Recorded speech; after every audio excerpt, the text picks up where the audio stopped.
Most of us never imagined it could happen in this country, and yet today it did happen. A major American newspaper published a story, apparently an entirely accurate story, about a presidential candidate. The tech monopolies that control American media feared this story might hurt that candidate, whom they favor. So 3 weeks before a national election, they shut the whole thing down.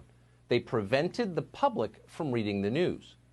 They didn't apologize for doing this. They didn't bother to make up reasonable-sounding justifications for it. They just did it, exactly as the Chinese government does. These are monopolies. They have all the power.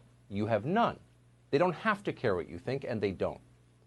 This was mass censorship on a scale that America has never experienced, not in 245 years.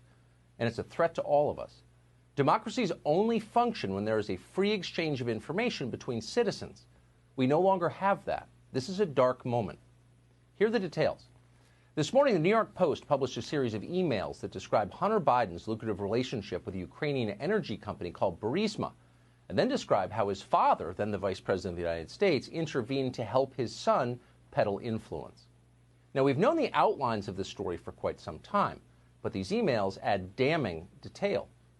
No one appears to dispute that they're real, not even the Joe Biden campaign. You're hearing whispers tonight it's all part of a Russian disinformation campaign. If this is a hoax, it is the most complex, sophisticated hoax ever perpetrated. It doesn't seem possible. There are too many. There's too much detail. These emails came from a laptop, an Apple laptop, that was dropped off at a Delaware computer repair shop last year and then abandoned there. After a certain number of days with no payment, the shop's owner took legal possession of the laptop. He looked inside. There were tens of thousands of emails, including exchanges with representatives of foreign companies and foreign governments. The laptop apparently belonged to Hunter Biden. The shop owner was stunned by this, by the appearance of corruption, and he was afraid for his family. So late last year, he gave the laptop to the FBI. He kept a copy of the hard drive for himself. But he never heard back from the FBI. By May, he was anxious, so he made overtures to Senator Mike Lee's office and at least one conservative nonprofit. He emailed their websites, but no one responded. Finally, the man contacted Rudy Giuliani's office, and today's story is the result of that. Well, the tech monopolies instantly crushed it the moment it appeared. An executive at Facebook called Andy Stone, a former Democratic staffer, announced that his company would censor the New York Post story. As he put it, Facebook would be, quote, reducing its distribution on our platform. Twitter quickly followed suit by locking the New York Post's entire Twitter account. One of the biggest newspapers in the world banned from Twitter. Twitter then prevented its users from sharing the New York Post story, both privately and publicly. Those who tried to share it got this message, quote, your tweet couldn't be sent because this link has been identified by Twitter or our partners as being potentially harmful. Harmful? In a separate explanation, Twitter wrote this, quote, we don't permit the use of our services to directly distribute content obtained through hacking that contains private information, may put people in physical harm or danger, or contains trade secrets.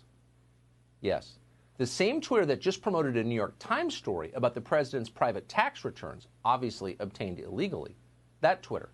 And who, by the way, was hacked here? No one was hacked. Twitter never addressed that.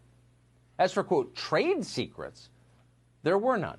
We already knew that Hunter Biden was trading on his father's office to make 50 grand a month from the Ukrainians. In October, he admitted it. You didn't have any extensive knowledge about natural gas or Ukraine itself, though?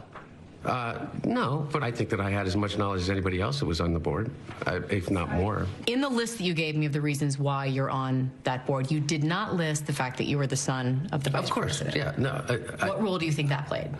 I think that it is impossible for me to be on any of the boards that I just mentioned without saying that I'm the son of the Vice President of the United States.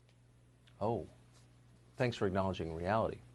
So we knew the outlines. What we didn't know until today was how brazen this was.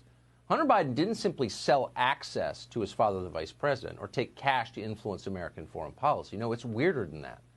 As he schemed to extract more money from Burisma, Hunter Biden didn't refer to his father as his father. He referred to Joe Biden, the vice president, as, quote, my guy. On April 13, 2014, for example, Hunter Biden wrote this to his business partner, quote, the announcement of my guy's upcoming travel should be characterized as part of our advice and thinking, end quote. Hunter Biden added that he needed to be, quote, protected financially and wanted a long-term role with Burisma. Quote, the contract should begin now, not after the upcoming visit of my guy. That should include a retainer in the range of $25,000. It's not clear if Biden got that retainer, but we know he did get a high-paying job at Burisma. Then in May 2014, just weeks after Hunter Biden joined the board of that company, a top executive there let him know why he was being paid. Very explicitly, quote, we urgently need your advice on how you could use your influence to convey a message, signal, etc., to stop what we consider to be politically motivated actions. The executive wrote that in an email. Quote, use your influence to convey a message. What message? What does that mean? Well, another email from the same executive obtained by the New York Post, dated April 17, 2015, explains in very clear terms what it means. Quote, Dear Hunter, thank you for inviting me to D.C. and giving an opportunity to meet your father and spend some time together. It's really an honor and pleasure. Oh, that's what you're not allowed to read. And you can see why Facebook and Twitter don't want to allow you to read it. If Joe Biden met with Burisma executives at the request of his son for the profit of his own family, it becomes very clear that Joe Biden's previous denials were lies. Just last year, Joe Biden was telling us he had no idea what his son was doing at Burisma. You were the vice president running point on Ukraine. The average Joe hears that and says, that sounds fishy. What's your understanding of what your son was doing for an extraordinary amount of money? I don't know what he was doing. I know he was on the board. I found out he was on the board after he was on the board, and that was it. And there's nobody... Well, you've had a lot of time. Isn't this something you want to get to the bottom of? No, because I trust my son. But that doesn't pass the smell test. Like, when you're vice president, isn't there a higher standard? Don't you need to know what's happening with your family? Don't you need to put down some guardrails? Unless there was something that was... there was something on its face that was wrong. There's nothing on its face that was wrong. Nothing on its face that was wrong. That was before we saw these emails. You'll remember that back in 2018, Joe Biden explained that he got the top prosecutor in Ukraine fired. That prosecutor, Viktor Shokin, said he was planning to investigate Burisma when he was stripped of his job. Here's how Joe Biden explained/bragged about how he canned Viktor Shokin. I had gotten a commitment from Poroshenko and from Yatsenyuk that they would take action against the state prosecutor, and they didn't. So they said they were walking out to press conference. I said, no, I said, I'm not going to, or we're not going to give you the $1 billion. They said, you have no authority. You're not the president. The president said. I said, call him. I said, I'm telling you, you're not getting the $1 billion. I said, you're not getting the $1 billion. I'm going to be leaving here. And I think it was, 6 hours? I looked, I said, I'm leaving in 6 hours. If the prosecutor's not fired, you're not getting the money. Well, son of a bitch.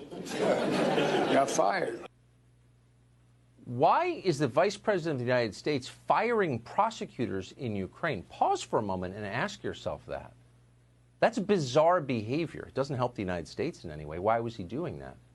At the time, Biden's handlers denied there was anything wrong with this. They just said Shokin was corrupt, and somehow the world was benefiting by Shokin getting fired. They didn't explain how we'd benefit from that.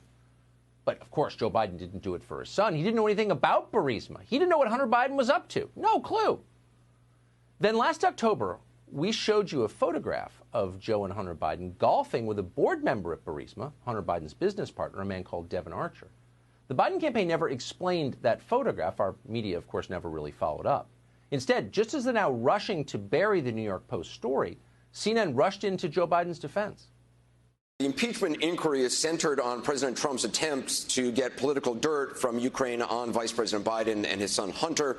Mr. Vice President, President Trump has falsely accused your son of doing something wrong while serving on a company board in Ukraine. I want to point out there's no evidence of wrongdoing by either one of you. A few months later, we got some sense why Anderson Cooper was so careful in the interview you just saw. In December, a voter in Iowa tried to ask Joe Biden about Burisma and his fitness for office. Joe Biden lost control of himself. He called the man fat and then challenged him to a push-up contest. You're a damn liar, man. That's not true. And no one has ever said that. And you want to check my shape on, let's do push-ups together here, man. Let's run. Let's do whatever you want to do. Let's take the right. You said I set up my son to work in an oil company. Isn't that what you said? Get your words straight, Jack. But look, fat, look, here's the deal. Here's the deal. What is the deal, actually? That's a question every American, no matter what your political views, has a right to an answer. You might be wondering what Joe Biden thinks, by the way, of today's news. Unfortunately, you're not entitled to that information either. Joe Biden once again called it a day before noon. That meant reporters couldn't ask him about the New York Post story. Not that they'd wanted to. We'd like to. We're not controlled by Facebook or Google or Twitter. We can ask any question we want. And here's the first question. Did any money from Burisma or any other foreign company or foreign government wind up in Joe Biden's pockets or in the account of any entity he benefits from? We're not accusing Joe Biden of a crime. We're saying it has long been a mystery how a man who took a government salary for almost 50 years has lived like a rich man since the 1970s. Ever seen Joe Biden's houses? Look them up. Opulent doesn't begin to describe the way he lives. Can you do that? No, you can't. So how did Joe Biden do that? No one seems especially interested in finding out, but we are, and we may. There were a lot of emails on that laptop in Delaware, tens of thousands of emails. The New York Post is not the only news organization that has copies of those emails. They are out there, so stay tuned.